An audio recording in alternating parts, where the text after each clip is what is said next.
السلام عليكم ورحمة الله وبركاته. هل يوجد زوج طيب؟ نعم. وله زوجة خبيثة؟ نعم، يوجد.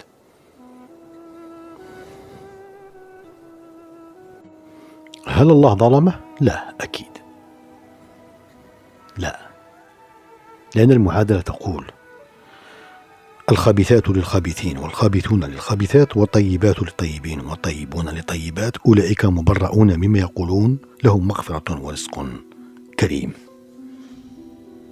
فاعلموا بأن ذلك الزوج أو الرجل الطيب إذا تزوج بزوجة خبيثة، فاعلموا بأن تلك الزوجة الخبيثة هي عبارة عن مصيبة بما قدمت يداه.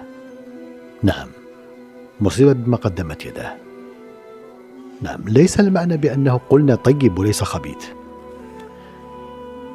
مصيبة بما قدمت يداه. إما أن تعامى واستحب الحياة الدنيا على الآخرة، تعامل أمور التي لا من الواجب أن لا يتعامى عنها.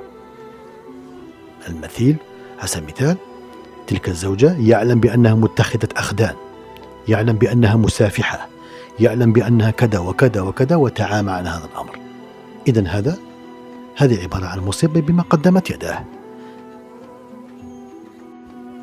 يقول الله عز وجل في سورة النساء: أينما تكونوا يدرككم الموت ولو كنتم في بروج مشيدة وإن تصبهم حسنة يقولوا هذه من عند الله وإن تصبهم سيئة يقولوا هذه من عندك قل كل من عند الله. إذن تلك الزوجة السيئة هي من عند الله، هي أكيد مكتوبة في اللوح المحفوظ، لكن بما ثبتها عز وجل في اللوح المحفوظ لأنها بما قدمت يداه هو تسبب في ذلك.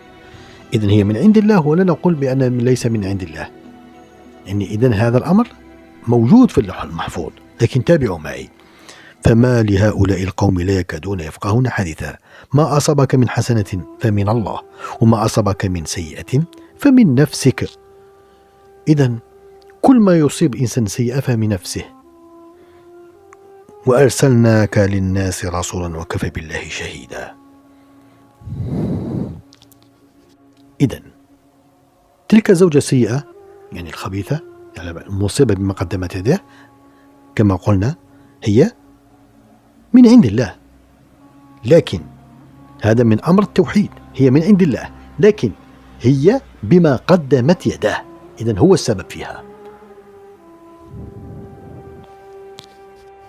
هنا إما أن تلك الزوجة أن تصبح طيبة وتتوب إلى ربها وتستقيم لكي تتحقق سنة الله، هو طيب وهي طيبة ويبقى معا، وإلا هي بقت خبيثة وبقت سيئة، فاعلموا بأن ماذا يفعل عز وجل إذا ندم ذلك الرجل وكره ذلك الأمر وكره كل ما فيها من سوء، فاعلموا بأن عز وجل سوف يمحوها.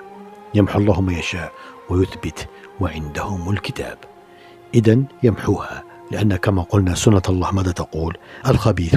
الخبيثات للخبيثين والخبيثون للخبيثات والطيبات للطيبين والطيبون للطيبات.